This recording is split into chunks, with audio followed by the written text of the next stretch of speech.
امك دزت وياك فلوس؟ هاي 3. قد معدلك انت؟ 56.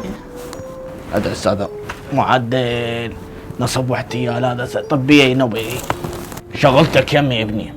هسه انت لو جايب 56 ونص طب الكنده اوديك. رتبها تمني يمك. شو بها علي؟ راح اوديك طب بيطري قسم الهرفي. اما انها بيها تعيين؟ طبعا بتعيين.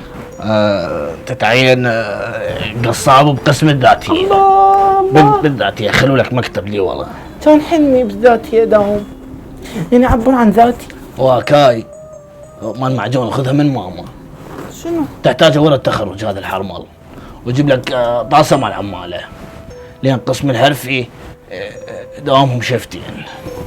بيبا عمو. يلا يا ولد، طبية هندسة نظم معلوماتية بربع.